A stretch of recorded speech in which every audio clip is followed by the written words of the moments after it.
जीवन में अनुभवों की बड़ी अहमियत है, क्योंकि अनुभवों के आधार पर आप न केवल समाज के परिवर्तन के वाहक बन सकते हैं, बल्कि दुनिया की तमाम मुश्किलें हल कर सकते हैं। और आप एक ऐसी भूमिका अदा कर सकते हैं जहां से सारे रास्ते सकारात्मक नजर आते हों। ये सब मुमकिन हो सकता है अगर आप के अंदर जिजीविषा है, इच्छा शक्ति है और प्रबल दृढ़ संकल्प है कार्य करने का। और इस तरह के जो महानुभाव होते हैं वही चुने जाते हैं जय घोष के मंच पर आधार स्तंभ।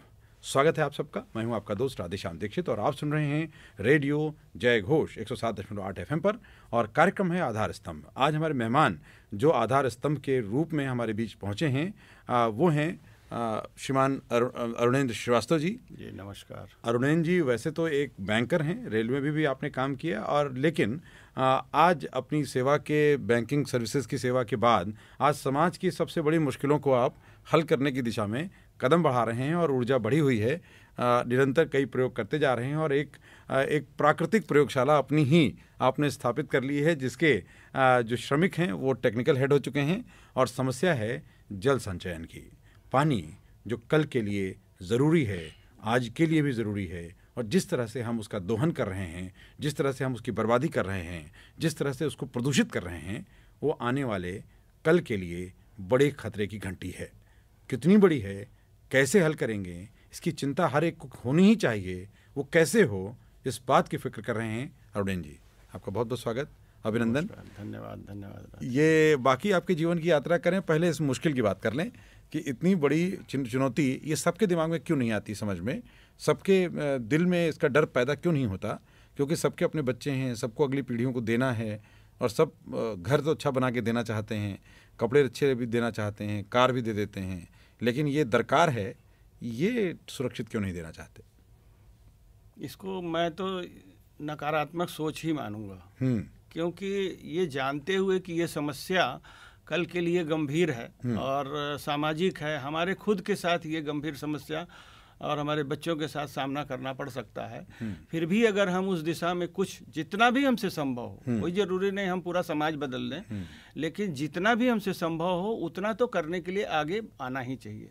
अगर नहीं आते हैं तो ये हमारी नकारात्मक सोच है, हम अवॉइड करते हैं, हम एक तरह से चीज़ों से भागते हैं, जिम्मेदारियों से भागते हैं। ये बहुत महत्वपूर्ण बात कही है और ये आपके दिल पर चोट करनी चाहिए। जब ये कह रहे हैं हम भागते हैं, तो केवल ये भागते हैं ऐसा नहीं है, ये सबको संबोधित कर रहे हैं। और हम सब एक अच्छे नागरिक बने, ये लोकतंत्र की जो प्राथमिकता है, और हम अच्छे नागरिक होंगे तभी अच्छे समाज का निर्माण भी कर पाएंगे। लेकिन अपनी जिम्मेदारियों की हम ठीक से, तफसील से, थोड़ी विचार के साथ विश्लेषण करें, ये ज़रूरी है। तो आज का आधार स्तंभ अपनी जिम्मेदारियों का विश्लेषण का है। अगर हम जिम्मेदारियों की बात करें एक नागरिक की भूमिका में, चूंकि आप एक नागरिक की भूमिका अदा कर रहे हैं, जो सजग नागरिक, क्या क्या सोच सकता है व्यक्ति? सबसे पहले तो उसे अपने इर्द गिर्द देखना चाहिए कि ये समस्या हमारे इर्द गिर्द, कोई भी समस्या हो, सामाजिक कोई भी समस्या हो, और हम मानव हैं, मानवता हमारा धर्म है, हम हिंदू, हम भारतीय हैं, भारतीय संस्कृति हमें मानवता का पाठ पढ़ाती है। हमारे जो पूर्वज हैं स्वामी विवेकानंद जी ने, उन्होंने केवल मानवता की शिक्षा दी है, मानवता के लिए पूरा जीवन अर्पित किया था। तो अगर हम भारतीय होते हुए भी मानवता की बात न करें, मानवता की दिशा में न सोचें, तो ये तो हमारे लिए फिर एक तरह से शर्म की बात होगी। क्योंकि ये जरूरी नहीं कि मानवता की दिशा में हम पूरे समाज को बदलें, लेकिन हम अपने इर्द गिर्द अपनी सोच में, जैसे आज का विषय है जल संचयन, जल हर व्यक्ति जानता है कि जल और पर्यावरण और प्रदूषण ये सर से ऊपर जा चुका है, हर आदमी उसको झेल रहा है, लेकिन समस्या को जानते हुए भी अपने स्तर पे छोटा सा भी प्रयास नहीं कर रहा।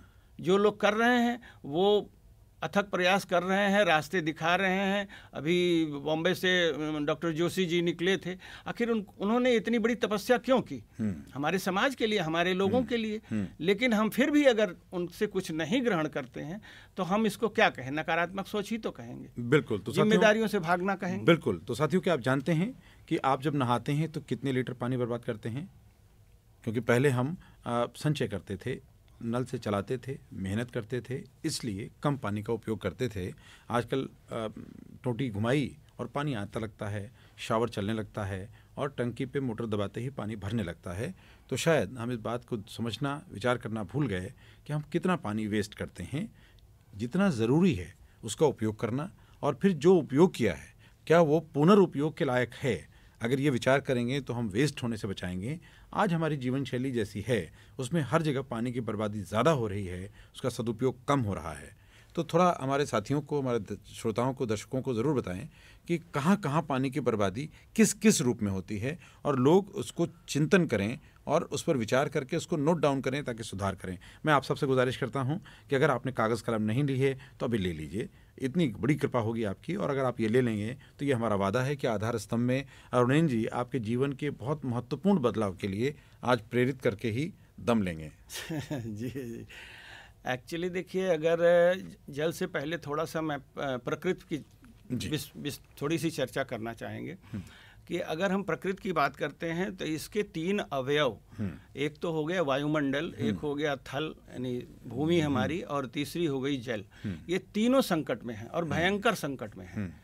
वायुमंडल, आप प्रदूषण हर आदमी, हर व्यक्ति देख रहा है, रोज सामना कर रहा है, रोज उस पर सरकार से तमाम नियमावलीज आ रही हैं, और काम हो रहे हैं। दूसरा थल, जमीन हमारी बंजर हो चुकी है, इतनी उसमें गो सेवा संबंधित लोग लगे हुए हैं कि कैसे जमीन को उपजाऊ बनाया जाए, कार्बन घटता जा रहा है, अपनी वो जो ओरिजिनल हमारी ऑर्गेनिक खेती थी कैसे उसको करके जमीन को सुधार किया जाए। तीसरा है जल। जल के विषय में मैं ये कहूँगा कि जो इन तीनों विषयों पे ये हमने एक फार्मूला दिया है, RRR फार्मूला।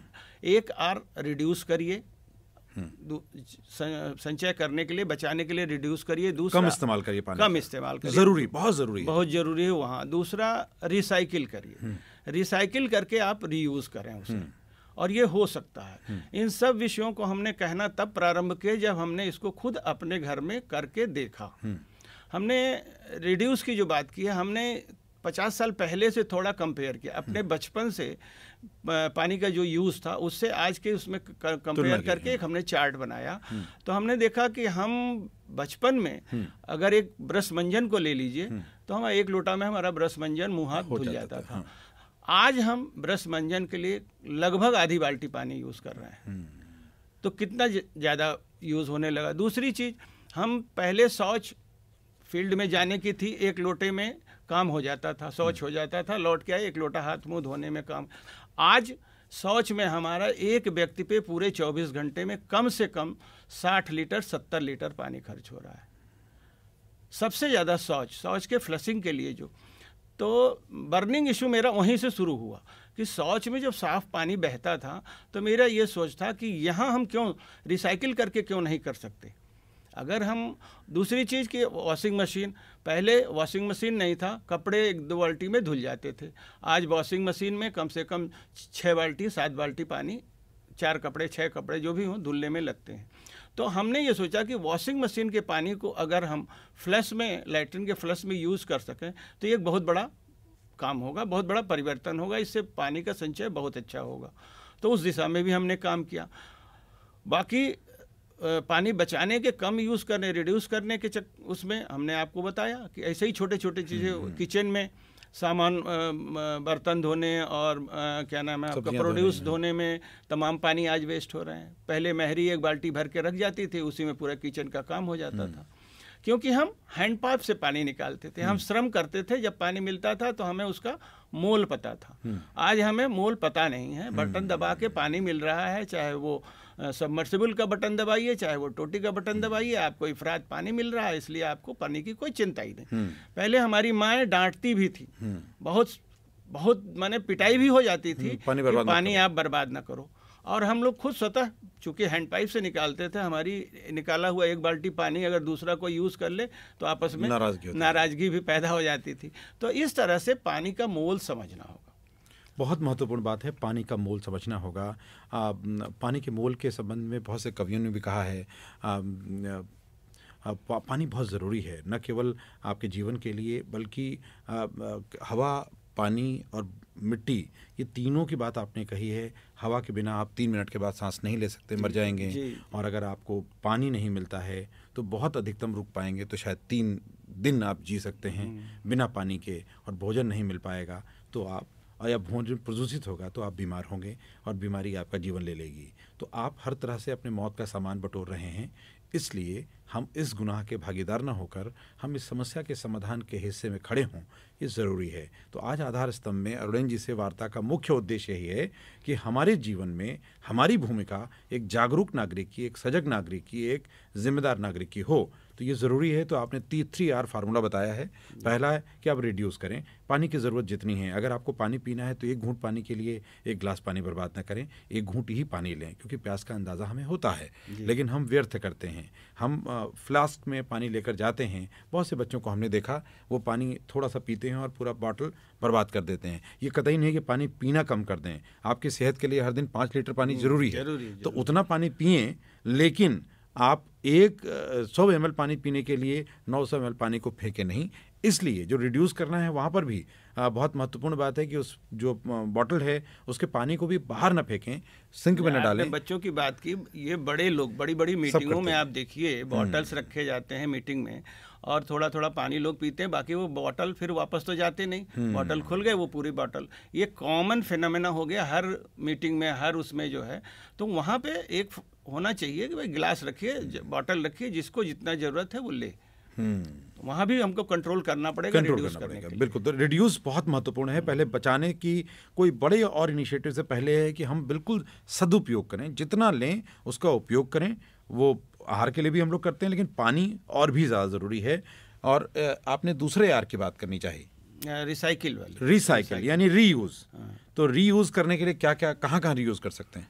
देखिए, रिसाइकिल, पानी का रिसाइकिल करने के लिए हमने जो प्रारंभिक रूप में अपने घर में किया, आंगन में एक बहुत बड़ा गड्ढा खोद के उसमें हमने एक फिल्टर्ड टैंक बनाया, एक फिल्टर बनाया, जिसके थ्रू हमारे सारे यूज्ड वेस्ट वाटर्स फिल्टर के थ्रू होके उस टैंक में आते हैं। तो मोटे मोटे चीज़ का वहाँ पे फिल्टरेशन हो जाता है।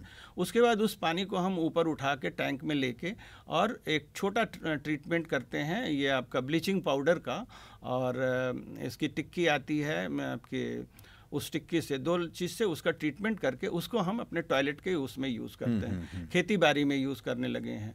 तो हमारा 2 जगह का जो बड़ा पानी यूज़ होता था वो बचने लगा है। इस तरीके से हमने जो कैलकुलेशन किया है, तो पर डे हमारा 4-5 मेंबर का परिवार है, तो 4-5 मेंबर के परिवार में 600 लीटर पानी हम टंकी से नगर निगम से लेते हैं, जिसमें 500 लीटर पानी हम यूज्ड रिसाइकिल कर लेते हैं। ये बहुत महत्वपूर्ण और रिमार्केबल पॉइंट है। 600 लीटर पानी प्रतिदिन, आपका मीटर बताता है कि 600 लीटर पानी आपने इस्तेमाल किया, और उस 600 लीटर में से 500 लीटर ये रिसाइकिल कर दे रहे हैं और साथ में रीयूज़ कर रहे हैं। उसको टॉयलेट में हम रीयूज़ कर रहे हैं, और जो खेती में यूज़ कर रहे हैं, और उसके बाद भी उसको रिसाइकिल भी कर रहे हैं। जी। तो ये बहुत महत्वपूर्ण है। उन्होंने घर के बाहर भी एक पिट बनाई है और उस पिट में पूरा डिस्चार्ज करते हैं, और साथ में ड्रम भी लगाए हैं, ताकि जो रीयूज़ करने वाला पानी है वो उस ड्रम में इकट्ठा हो, जिसको आप अलग अलग तरह के, जैसे फर्श धोना है, छत धोनी है, या फ्लश में यूज़ करना है। तो ये वो काम है जिसमें एक बार इस्तेमाल किया हुआ पानी आराम से इस्तेमाल में आ जाता है। आपने वॉश बेसिन के पानी का भी इस्तेमाल करने के विचार किया, सिंक के पानी को भी आप रिसाइकिल कर रहे हैं, रीयूज़ कर रहे हैं। वॉशिंग मशीन के लिए हमने बाहर एक अलग से वो फिल्टर बनाया, एक ड्रम को फिल्टर बनाया, नीचे दूसरा ड्रम उसका कलेक्शन के लिए फिल्टर हो करके अपना नीचे पानी आता है। वो पानी भी उसी टैंक में चला जाता है जहां हम ट्रीटमेंट का आंगन से पानी ले आ रहे हैं। दोनों पानी को हम रिसाइकिल करके ट्रीटमेंट करके और फिर उसको रीयूज़ कर रहे हैं। तो साथियों, ये तो मैं लोगों का आह्वान कर रहा हूँ, कोई देखना चाहे तो आ सकता है। बिल्कुल। और मैं चाहूँगा कि आप अपना पता भी बता दें और इसी जगह पर फ़ोन नंबर बता दें, क्योंकि जिन लोगों ने कागज़ और कलम लिया है उनके जीवन में इस पर विचार चिंतन शुरू हो चुका है। तो इस नंबर का इस्तेमाल करके आपसे कनेक्ट हो जाएंगे, और ये आप पूरी सेवा भावना के साथ इस पर पूरी जानकारी भी दे रहे हैं। और अगर किसी को इनके मॉडल को अडॉप्ट करना है, बनाना है, तो उसके लिए आपने कम पढ़े लिखे ऐसे मजदूरों की एक टीम भी बनाई है, जो तकनीकी सहयोगी आपके बन गए हैं, और ये उनको भेजते हैं और बहुत नॉमिनल कॉस्ट पे जो लेबर चार्ज होता है उस पर वो बनाते हैं। इनकी सेवा, इनका योगदान तो निःशुल्क है। क्यों? क्योंकि प्रकृति को बचाना है ताकि जीवन बचे, धरती बचे। जी, आप बताएं। मेरा मोबाइल नंबर अगर आप नोट करना चाहें तो 9415842205। और मैं जानकीपुरम सेक्टर सी में रहता हूँ, M2C 93, Jankipuram sector C, Lucknow, ये मेरा पता है। तो ये आपको इसलिए बताया है क्योंकि हमारा इरादा है कि जो भी अनुभवी हमारे देश के नागरिक हैं, उनके अनुभव के माध्यम से हम समाज में एक बड़े परिवर्तन का बिगुल फूंक सकें, और उस बिगुल को तभी फूंका जा सकता है जब आप सब इस व्यवस्था में हिस्सेदार होंगे, भागीदार होंगे और कदम बढ़ाएंगे। अमूमन हम सब सोचते हैं कि कोई बदलना नहीं चाहता, लेकिन हम खुद बदलेंगे तो जग बदलेगा, हम सुधरेंगे तो जग सुधरेगा। ये विचार आपका भी है, इसीलिए विवेकानंद केंद्र के साथ आप अभियान के साथ हम कदम हैं, उसके आप सक्रिय कार्यकर्ता और पदाधिकारी हैं, और इस दायित्व के निर्वहन के साथ बहुत सारे युवा साथियों को जागृत कर रहे हैं, अपने साथ लेकर आ रहे हैं, और वरिष्ठ नागरिकों के लिए एक आपने संगठन बनाया, सेवानिवृत्त बैंकर्स, अधिवक्ता, उन सब का एक टीम बनाई है जिसका नाम है समाधान फाउंडेशन। जी। तो आप तो बैंकर हैं, आप तो पैसा जोड़ने का काम कर रहे थे, सीनियर मैनेजर बैंक में, वहाँ तो सिर्फ मुनाफा गिना जाता है। लेकिन देखिए, जैसा आपने शुरू में कहा कि अगर हम अपने आसपास की समस्याओं को देखकर अगर सजग नहीं होते, अपनी जिम्मेदारी नहीं पहचानते, तो फिर वो कोई भी हो, बैंकर हो, वकील हो, कोई भी पेशा कोई भी हो सकता है, मगर समाज में हमारी भागीदारी क्या है ये सोचना भी हमारा ही नैतिक धर्म है। हाँ, सामाजिक दायित्व आपका क्या है? सामाजिक दायित्व। तो रिटायरमेंट के बाद ये हुआ कि बैंकिंग का जो अनुभव है उससे समाज को हम क्या दे सकते हैं। बहुत से ऐसे हमारे कस्टमर्स होते हैं जो बैंक में प्रवेश करने में हिचकिचाते हैं, और सरकार ने तमाम योजनाएं बना रखी हैं उन्हीं के लिए। तो जब वही नहीं बैंक में आएंगे, तो ये हम लोगों की सोच थी कि भाई हम लोग कस्टमर के पास जाके, जैसे गाँव में जाके, छोटे छोटे ब्लॉक्स पे जा करके लोगों को हर चीज़ के बारे में, सुविधाओं, बैंकिंग सुविधाओं के बारे में अवेयर कराएं, उनकी परेशानियों को पूछें, उनकी समस्याओं को जानें, और उसके लिए हम क्या कर सकते हैं। इस दिशा में शुरुआत हुई थी हमारी 13 में रिटायरमेंट के बाद। 14 से हम लोग की 2-3 साल ये काम अच्छा चला, और बहुत लोगों को हमने किया, बहुत लोगों को बैंक से जोड़ा, बहुत लोगों को जिनकी लोन की मदद थी उनको लोन दिलवाया गया, और भी तमाम काम किए गए। एक एंटरप्रेन्योरशिप पे बच्चों का आज का सबसे बर्निंग इशू जो है बेरोजगारी है। बेरोजगारी का अगर डाटा रखा जाए तो हर बेरोजगार को रोजगार मिल ही नहीं सकता, क्योंकि सरकार के पास तो लिमिटेड साधन है, लिमिटेड जॉब्स हैं। लेकिन चूंकि हमारी जनसंख्या इतनी बेतहाशा से बढ़ रही है, तो आज हमारे पास 14 करोड़ के करीब अनएम्प्लॉयड यूथ हैं, उसमें लिटरेट इलिटरेट दोनों हैं। तो उस दिशा में भी हम लोगों ने काम किया कि भाई आपको स्वरोजगार की तरफ आना ही पड़ेगा, कि 14 करोड़ बेरोजगार हैं और 3 करोड़ 3.5 करोड़ करीब रोजगार है टोटल। तो कहाँ से सभी को मिल पाएगा, ये इस बात को समझना जरूरी है। तो उस दिशा में भी थोड़ा काम हुआ। फिर ये जो पॉल्यूशन की समस्या जो दिखी और जल की जो समस्या दिखी, तब वहाँ से थोड़ी हमारी अंदर के आत्मा ने झकझोरा कि नहीं, इसके लिए काम किया जाना चाहिए। थोड़ा सा मैं जल वाले में एक चीज़ और ऐड करना चाहूँगा। बरसात का पानी जो आपके छतों पे भगवान एक उपहार के रूप में दे रहा है, शुद्ध जल, जिसको कि आप अगर बकेट रख दें, लोटा रख दें, तो आप उस पानी को डायरेक्ट पी सकते हैं, इतना शुद्ध है। तो उस उपहार को आप नाली में बहा दे रहे हैं, ये बड़ी वेदना वाली बात है। और अगर आप केवल उसका संचय कर लें, उसको वाटर को, धरती माँ को ग्राउंड लेवल पे ग्राउंड वाटर में जाने की व्यवस्था कर दें, तो ये आपका बहुत पुण्य काम होगा। क्योंकि वो शुद्ध वाटर जिस तरह से प्रकृति बना के आपके पास, आपके घर, आपके दरवाजे पे भेज रही है, कितना मेहनत हो रहा है उसमें, लेकिन अगर आप उसका संचयन कर लें तो आप यूज़ कर सकते हैं। अगर आप उसको धरती माँ में जाने के लिए, धरती माँ के गर्भ में जाने के लिए एक रिचार्ज पिट बना दें, तो आप बहुत बड़ा काम करेंगे। और बिल्कुल, चूंकि भगवान इसका बिल नहीं काटता, आपके पानी का इस्तेमाल में जो सेवा है वो भले नगर निगम वसूल करता हो, लेकिन वो भी नॉमिनल है, क्योंकि अगर आप 20 रुपये लीटर के हिसाब से जो पानी पीते हैं, अगर इसका गणित जोड़ेंगे तो आपका एक परिवार में 600 लीटर औसतन खर्चा है। तो आप ज़रा हिसाब लगाइए कि अगर कोई वसूली करने वाला होता तो आपको कितना भुगतान करना पड़ता, और अगर नहीं करना पड़ रहा है तो ये ईश्वर का वरदान आपके ऊपर है, और आप इसको बदलें। और सेवानिवृत्ति के बाद आज 69 वर्ष आपके आए, 69 कंप्लीट हो गया, 70वें में। तो जब आप ज़मीन पर बुनियादी काम करते हैं तो ऊर्जा कैसे मिलती है, आधार स्तंभ में हम यही दिखाने के लिए ऐसे महानुभावों को आमंत्रित करते हैं। तो वो तमाम साथी जो रिटायर्ड हैं, जो अपने आप को बोलते हैं हम सेवानिवृत्त हो गए, अब काम नहीं करना, आराम करना है, तो आराम करते हुए आपको बीमारियां होंगी, आप परेशानी भी हो सकते हैं, शारीरिक व्याधियां भी होंगी। लेकिन अरुणेन जी काम करते हुए सक्रिय हैं। और आज कितने घंटे काम करते हैं आप हर दिन? नॉर्मल कोर्स में समाज के लिए तो 2-3 घंटे का काम किया ही जाता है। बाकी अपना चिंतन भी करते हैं, अध्ययन भी करते हैं, प्लांटेशन पे भी काम होता है। और ये चूंकि जो काम करते हैं इसमें निरंतर स्टडी का काम होता है, ताकि कुछ नया कहीं से मिले उसको भी जोड़ा जाए। क्योंकि मेरी एक बड़ी खराब आदत कह लीजिए कि जिस चीज को मैं देखता हूँ उसको करके देखना चाहता हूँ। ये अच्छी आदत है। जितना कुछ मैंने बताया है, रिचार्ज पिट मैंने मेरे घर में बना लिया, रिसाइकिल पिट मैंने खुद बनाया है, दोनों काम मैं करके, और रिड्यूस का जो मैंने 50 साल से अपने को कंपेयर किया उसको भी मैंने स्वतः पहले अपने पे लागू किया, अपने परिवार पे लागू करने के लिए लोगों को बाध्य किया। 3-3 बाल्टी से लोग नहाते थे और मैं एक बाल्टी पे उनको ले आया कि नहीं, नहाना है केवल एक बाल्टी में, कंट्रोल कीजिए, मग्गे से नहाइए, टोटी खोल के नहीं नहाना है। तो सब कर रहे हैं और सब खुश हैं। हमारे बच्चे बहुत अच्छे, सब बच्चे सबके अच्छे हैं। आज का यूथ बहुत बढ़िया है, बस थोड़ा मोटिवेशन की ज़रूरत है। जब परिवार का अगुवा ही नहीं मोटिवेट करेगा, आगे चलेगा, तो बच्चों में चाहते हुए भी वो इच्छा दब जाती है। आपने बहुत महत्वपूर्ण बात की है और इस महत्वपूर्ण बात पर हम और तफसील से बात करेंगे, क्योंकि हमारे युवा साथी देश जवान हैं और उनके विचार भी जवान हैं, उनके पास अपार ऊर्जा है। और अगर उनको सही मार्गदर्शन मिल जाए, और जो बुनियादी काम कर रहे हैं वो सब हमारे युवा साथियों को प्रोत्साहित कर रहे हैं, और जो नकारात्मक विचार से हैं उनको अपने अंदर झांकना पड़ेगा, थोड़ा चिंतन करना पड़ेगा कि आपका विचार ऐसा बना क्यों, उसका आधार क्या है, आपने व्यवहारिक तौर पर क्या देखा है, इस सब पर बात होगी। लेकिन एक छोटे से अंतराल के बाद रेडियो जयघोष पर हमारा अन्य कार्यक्रमों का सिलसिला जारी है और आप जुड़े रहिए, सुनते रहिए रेडियो जयघोष। जल्द लौटते हैं।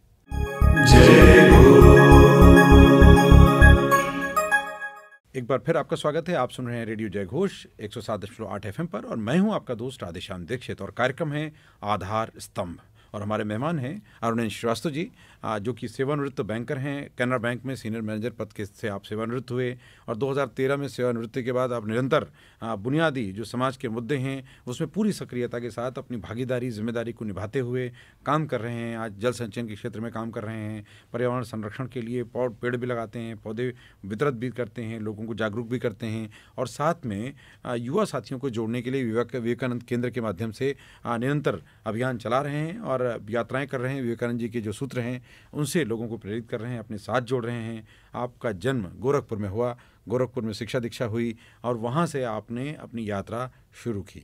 अपने परिवार के बारे में थोड़ा बताइए, फिर हम लोग चिंतन करेंगे जो हमने ब्रेक के पहले विचार किया था। मेरा जन्म गोरखपुर में हुआ। मेरे पिता रेलवे में सेवारत थे और उन्होंने गोरखपुर में मकान बनाया था, तो वहीं हम लोगों की पैदाइश, पढ़ाई लिखाई, शिक्षा, पूरी शिक्षा गोरखपुर में ही हुई। और शिक्षा कंप्लीट करने के तुरंत बाद मेरी 1975 में नौकरी भी रेलवे में लग गई।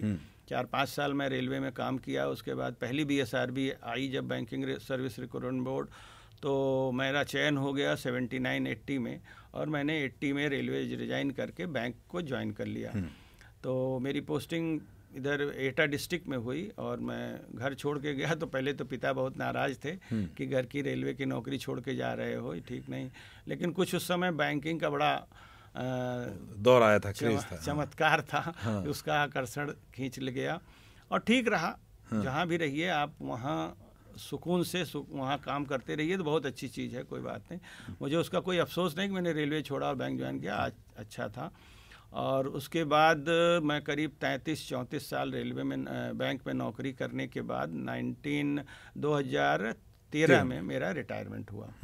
और रिटायरमेंट के बाद 14 से मैंने सामाजिक कार्य में शुरू करना, और लगातार सक्रिय हैं। इस पर कोई विराम लेने की आवश्यकता नहीं पड़ी, और इनकी सक्रियता, इनके सकारात्मक विचारों के कारण ही आपके 4 बच्चे, और चारों ही बच्चे प्रतिभाशाली, और सब 3 तो सेटल हो चुके हैं, बल्कि चारों ही कहीं सेटल हो चुके हैं, अपने अपनी दिशा में काम करें। थोड़ा वो भी परिचय दें। इस पे यहाँ थोड़ा सा मैं ये ऐड करना चाहूँगा, मेरा अपना एक भावनात्मक अनुभव है। एक मेरी जो अंतरात्मा मुझसे कहती है कि अगर आप सही दिशा में मानवता की तरह से सोचेंगे, करेंगे, जितना संभव है, आपका जितना संभव है उतना ही करें, लेकिन अगर आप उस दिशा में सोचेंगे तो उसका प्रमाण और उसका जो पुरस्कार वो प्रभु देता है। हमारे बच्चे जो अच्छी दिशा में हैं आज, इस अनएम्प्लॉयमेंट के युग में हमारे तीनों बच्चे अच्छी नौकरी में हैं, भले प्राइवेट में हैं लेकिन अच्छी नौकरी में हैं। इसका पूरा श्रेय मेरे कर्म और प्रभु के आशीर्वाद को जाता है, सकारात्मक विचारों को जाता है, क्योंकि आप सक्रिय होंगे, सकारात्मक होंगे तो सकारात्मक ऊर्जा आपके इर्द गिर्द होगी। हाँ। और उस सकारात्मक ऊर्जा से सकारात्मक सारे प्रयास खींच कर चले आते हैं। क्योंकि मेरा मानना है कि जो कुछ हम करते हैं बच्चे उसको फॉलो करते हैं, बच्चे उसको अंगीकार करते हैं। तो ये बचपन से ही चीज़ें देनी होती हैं और सभी लोग देते हैं, लेकिन थोड़ा सा और आगे आना होगा। क्योंकि ये कहा गया है ना, हमने एक स्लोगन दिया कि प्रकृति हमें देती है सब कुछ, हम भी तो कुछ देना सीखें। पैदा होने के दिन से सब ले रहे हैं, पहला जो सांस हम लेते हैं वही प्रकृति से लेते हैं, पैदा होने के दिन से। और जिस दिन हमारा यात्रा समाप्त होती है तो हमें शमशान में भी ये प्रकृति हमें चिता दे करके विदा करती है।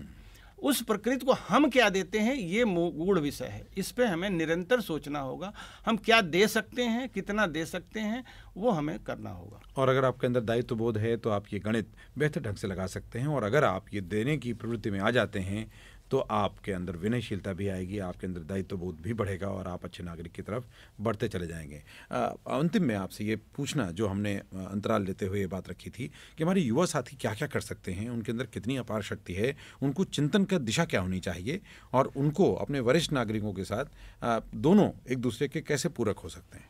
देखिए, युवाओं की अगर बात की जाए तो उन्हें अगर मोटिवेशनल सकारात्मक दिशा में मोटिवेट किया जाए तो कोई दो राय नहीं, एक बहुत विशाल परिवर्तन होगा। और होगा, वो चल रहा है। आजकल बच्चे एक से एक स्टार्टअप निकाल रहे हैं, जागरूक हुए हैं कि नौकरी नहीं मिल सकती, न कुछ करो तो स्टार्टअप, एक से एक स्टार्टअप देखने को मिलता है। तो हम अभी कल ही एक स्टार्टअप हमें देखने को मिला कि किसी के यहाँ अगर मृत्यु के बाद वो क्रियाकर्म के लिए बच्चे बाहर हैं, कोई करने को नहीं है, तो उन्होंने एक स्टार्टअप तैयार किया कि हाँ, सुखांत। हाँ। मतलब कितनी दूर की सोच।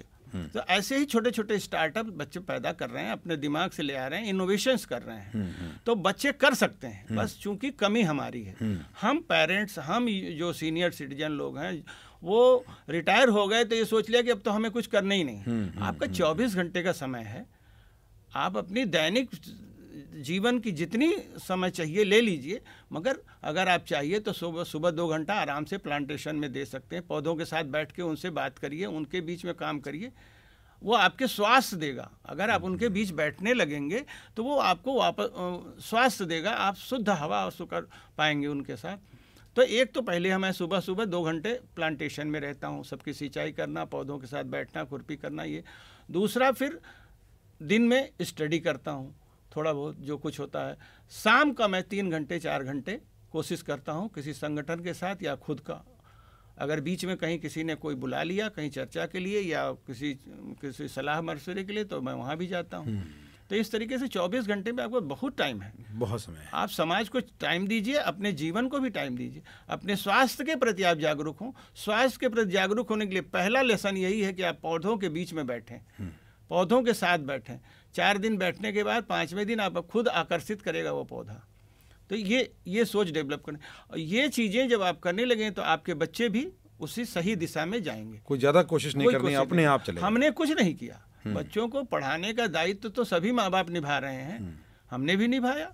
जो संभव हुआ, जितना संभव हुआ, जितनी हमारा सामर्थ्य था उसी हिसाब से अपने पढ़ाया। लेकिन मेरा मानना है कि चूंकि मैंने अच्छे दिशा में काम किया था तो प्रभु ने हमें प्रसाद के रूप में बहुत अच्छा पुण्य का फल दिया है। बहुत बहुत सुंदर, और आपको बहुत बहुत शुभकामनाएं जीवन में, और आप अच्छी सफलताएं अर्जित करें और जितने हमारे भूले भटके बिसरे हुए लोग हैं उनको सुफल की दिशा में, सद्मार्ग की तरफ ले जा सकें। और आपके अभियान में हम भी आपके साथ हैं और निरंतर जो यात्रा है अन्य अच्छे लोगों की, जो सृजनात्मक काम है, रचनात्मक काम है, समाज की दिशा में बेहतर भविष्य की दिशा में कदम उठाने की कोशिश है, वो जारी रहेगी। रेडियो जय घोष को देखने, सुनने और साथ में हमारे अलग अलग प्लेटफॉर्म से जुड़ने के लिए हमारा mobile app Google play store पर जाएं, रेडियो जय घोष ये टाइप करें और डाउनलोड कर दें। हमारा लोगो आपको दिखेगा, आप उसके साथ हम कदम हो जाएं। आपको बहुत से कार्यक्रम देखने सुनने को मिलेंगे, निरंतर आप सुने, अपना फीडबैक भी दें। और अगर आपको लगता है कि हमारा प्रयास सार्थक है तो आप इसे अपने तमाम दोस्तों को, अपने परिजनों को, अपने मित्रों को ज़रूर साझा करें और उनसे आग्रह करें कि वो भी फीडबैक दें और इस यात्रा के सह यात्री बने, क्योंकि ये ज़रूरी है बेहतर कल के लिए। आधार स्तंभ में। आज इतना ही। अरुण जी बहुत बहुत धन्यवाद। बहुत बहुत धन्यवाद हमारे आपको साथ भी आज यहाँ वार्ता बुलाने के के लिए बहुत धन्यवाद। और आप अच्छा सबको लगा। आभार कि आपने बहुत ध्यान से सुना है और जो कुछ भी आपने नोट किया है ये पुनः सुनने के लिए आपको प्रेरित करेगा, बदलने के लिए प्रेरित करेगा। बदलना सृष्टि का नियम है, हम भी बदलें ताकि जग बदले, और जब हम शुरू करेंगे तो जग शुरू करेगा। इसलिए शिकायत छोड़िए, आज से शुरुआत कीजिए। जय घोष कीजिए। नमस्कार। धन्यवाद।